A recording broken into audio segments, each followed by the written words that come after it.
আপনার মুক্ত হয়েছে। আমরা আগের দিন পর্যন্ত 5 তারিখের আগের দিন পর্যন্ত রিমান্ডে ছিলাম এবং আমরা জানতাম না আমাদের ভাগ্যে কি আছে। শেখ হাসিনার পতন না হলে আমাদের অধিকাংশের গলায় ফাঁসির দড়ি ঝুলতে, এক ভয়ঙ্কর বিপদের মধ্যে দিয়ে আমরা গণতন্ত্রের জন্য লড়াই করেছি। 6 তারিখে যখন আমরা বেরিয়ে আসছি কারাগার থেকে, এতটি রক্তাক্ত ঘটনা, এত লাশ, ছাত্র জনতা, তার মধ্যে এত শ্রমিকের যে লাশ, এত রিক্সা চালকের যে লাশ, শেখ হাসিনা তাদের যে জীবন কেড়ে নিয়েছেন, লাশ ফেলেছেন, এটা পরবর্তীতে জানতে পারলাম। যাত্রাবাড়ি থেকে শুরু করে এই অঞ্চলে যখন যায়, বিভিন্ন বস্তি এলাকায় এই মানুষরা তো ভালো জীবনযাপন করতে পারে না। ওদের ইনকাম অনুযায়ী, তাদের আয় অনুযায়ী তো তারা পেট ভরে খেতে পারে না। প্রতিদিন রিক্সা চালালে হয়তো 1 কিংবা 2 বেলা খেতে পারে, কিন্তু এরাও গণতন্ত্রের পক্ষের এক দুর্জয় সাহসী সৈনিক হিসেবে নিজের জীবনকে দিয়ে দিতে পারে, এইরকম অকাতরে নিজের জীবন আত্মদান করতে পারে। এইটা আমি সেদিন দেখেছি। সেই বাসায় বাসায় একদিকে দেখেছি কান্নার রং, আরেকদিকে দেখেছি ওই পরিবারের কি অদম্য সাহস, কি আত্মপ্রত্যয়, যে তার স্বামী মারা গেছে, তার সন্তান মারা গেছে, কিন্তু তারপরেও তারা যে সত্যের জন্য, তারা যে ন্যায়ের জন্য লড়াই করেছে, সেইটা আমরা দেখেছি প্রস্ফুটিত হতে। তার পায়ের চেহারা দিয়ে ওই মৃত, ওই সাদা কর্মচারী রিক্সা চালকের স্ত্রীর চেহারায়, তার সন্তানের চেহারায় আমরা সেইটা ফুটে উঠতে দেখেছি। বন্ধুরা আমার, একটি কথা আছে আমাদের দেশে প্রভাব, যে ঢেকি ছিলেন তো সেখানে ধান ভাগে, সেই ঢেকি স্বর্গে গেলেও নাকি ধান ভাগে। আর এখন দেখি ঢেকি নরকে গেলেও ধান ভাগে। শেখ হাসিনা পালিয়েছেন 5 তারিখে। যে শেখ হাসিনা তার যুবলীগ ছাত্রলীগকে নানা প্রলোভন দিয়েছেন, আশ্বাস দিয়েছেন, তোমরা নামো, তোমরা প্রতিহত করো। প্রতিহত মানে তোমরা গুলি করো, তোমরা হত্যা করো, এর ফ্রি লাইসেন্স দিয়েছে শেখ হাসিনা।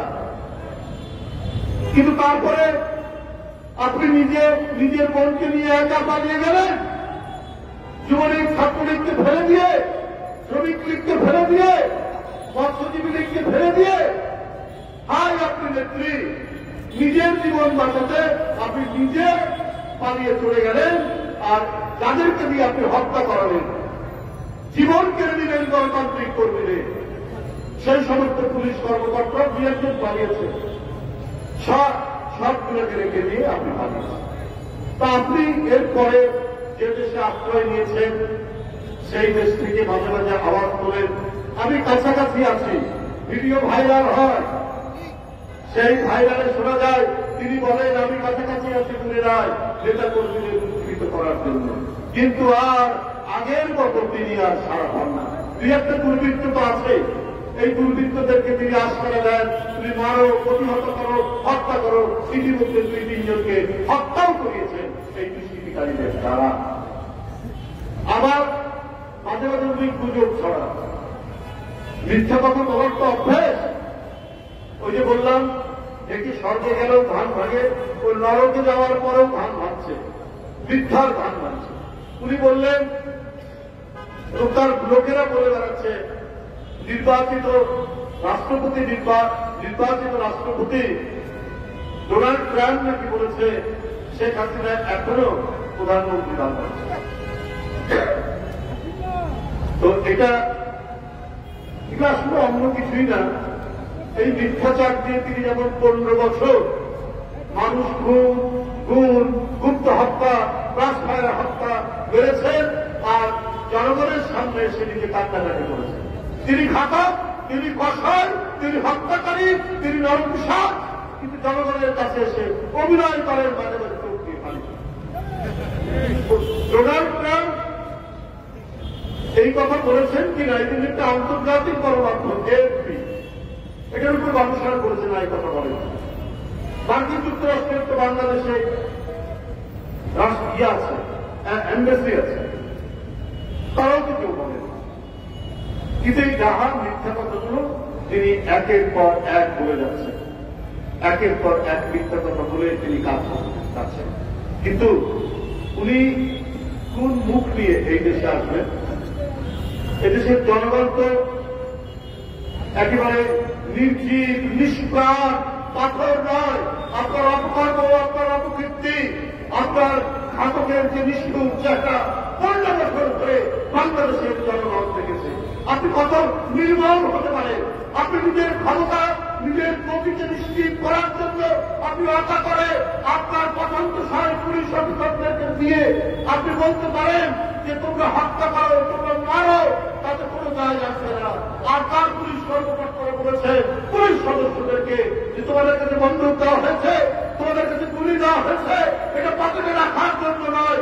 তাই মিছিলের আওয়াজ শুনলে, জনসভার আওয়াজ শুনলে নির্দ্বিধায় গুলি চালিয়েছে বেনজিরের পুলিশ বাহিনী, আপনার মনিরের পুলিশ বাহিনী, হারুনের পুলিশ বাহিনী।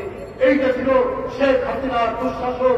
ওই দুঃশাসন, ওই কলঙ্কিত অধ্যায়, ওই ভয়ঙ্কর ভয়াল যুগকে আমার বাংলাদেশে আসবে, নিশ্চয়ই সেটা আর প্রত্যাবর্তন বাংলাদেশে ঘটবে। বন্ধুরা আমার, ওইটা ঘটতে পারে না। এত লুটপাট আপনার ব্রিটেনে ব্রিটিশ দ্বীপপুঞ্জ বলে একটি জায়গা আছে, ব্রিটিশ ভার্জিন দ্বীপপুঞ্জ। ওইখানে এর কারণ শেখ হাসিনার অত্যন্ত ঘনিষ্ঠ লোক, অত্যন্ত প্রিয় লোক, প্রিয় ব্যবসায়ী, যাকে একের পর এক মনে করছে অন্যের ব্যাংক কেড়ে নিয়ে তাকে দিয়ে দেওয়া হয়েছে। সেই এর কারণে প্রায় 18টি ব্যবসা প্রতিষ্ঠান পাওয়া যাচ্ছে, 18টি ব্যবসা প্রতিষ্ঠান পাওয়া যাচ্ছে। আপনার কি বলে দরবেশ সালমান এফ রহমান বাংলাদেশের শেয়ার বাজার আত্মসাৎ করেছেন, ব্যাংকগুলো লুট করেছেন, একতরফা ভাবে টাকা পাচার করেছেন, কিন্তু উনাকে সাথে করে আর নিয়ে যায়নি। উনি ধরা পড়ে গেছেন। শেখ হাসিনা জানে যে বিশ্বের কোন কোন দেশে কোন কোন ব্যাংকে কোথায় কোথায় টাকা আছে। এখন তো শেখ হাসিনা মজায় আছে, কারণ সালমান এফ রহমানের এই কারণের টাকা, সেই টাকাগুলো তিনি ভোগ করবেন। আরো যেগুলো বিদ্যুৎ কেন্দ্র বানিয়েছেন তার ঘনিষ্ঠ লোকজনদেরকে দিয়ে সেই টাকা তিনি এখন সেখানে ভোগ করবেন। এই কারণেই তাদেরকে অবাধে বাংলাদেশের অর্থনীতি, জনগণের টাকা, বাংলাদেশের আর্থিক খাত লুট করার সুযোগ করে দিয়েছে। এখন কারাগারের ভিতরে নাকি সালমান এফ রহমান খুব বহাল তবিয়তে আছেন, শুনি সেইখানে নাকি নানা পাত্র চালাচ্ছে। বুঝতেও পারে আপনার যে গার্মেন্ট সেক্টর যে অস্থির হয়ে আছে, প্রতিদিন রাস্তা অবরোধ, পথ অবরোধ একটার পর একটা ঘটে যাচ্ছে। এগুলো অস্থিতিশীলতা করার জন্য সালমান এফ রহমানের যে ভূমিকা নেই এটা বলা যাচ্ছে। কারণ প্রায় 90% গার্মেন্টস ফ্যাক্টরি হচ্ছে এই আওয়ামী ঘনিষ্ঠ মানুষদের, যাদের সাথে সালমান এফ রহমানের সম্পর্ক আছে। আপনার 343 জন যাদের ব্যাংক অ্যাকাউন্টে, এটাও গণমাধ্যমে উঠেছে, প্রায় 14,500 কোটি টাকা আটকে পড়ে আছে, আটকানো আছে। মানে তাদের ওই অ্যাকাউন্টে, সে অ্যাকাউন্টের মধ্যে অবৈধভাবে সেগুলো সেখানে রক্ষিত আছে। এগুলো সব শেখ হাসিনা এবং শেখ হাসিনার ঘনিষ্ঠ লোক, ক্ষমতাসীনদের ঘনিষ্ঠ লোক। এই 15-16 বছর এত কিছু করার পরেও গোপনে নানাভাবে যেগুলো লোকচক্ষুর অন্তরালে ছিল এবং মিডিয়ার অন্তরালে ছিল, সেগুলো কিছু কিছু হয়তো এখন বের হচ্ছে। কারণ মিডিয়াও স্বাধীনভাবে কাজ করতে পারেনি শেখ হাসিনার আমলে। জেলে যেতে হয়েছে, কারাগারে যেতে হয়েছে, চাকরিচ্যুতি হয়েছে, কারণ তার মালিকরা অধিকাংশই হচ্ছে আওয়ামী লীগের এমপি, আওয়ামী লীগের লোক, আওয়ামী লীগের ঘনিষ্ঠজন, শেখ হাসিনার পেয়ারা মানুষ, আদরের লোক। তো সুতরাং তখন তো এগুলো বের হওয়া অত্যন্ত মুশকিল ঘটনা, কিন্তু এখন তো আস্তে আস্তে বের হচ্ছে। কিন্তু এত বিলম্ব হচ্ছে কেন, এত দেরি হচ্ছে কেন? আমি বাংলাদেশ ব্যাংকের গভর্নরকে বলতে চাই, ব্যাংক বিমায় নির্বাচন করে হচ্ছে শ্রমিকরা, শ্রমিক কর্মচারীরা। গতকাল গণমাধ্যমে একটি নিউজ দেখলাম যে অফিসার কল্যাণ কি একটা সমিতি তারা নির্বাচন করেছেন, সেখানে আওয়ামী লীগের সমর্থিত লোকরা বিজয়ী হয়েছে।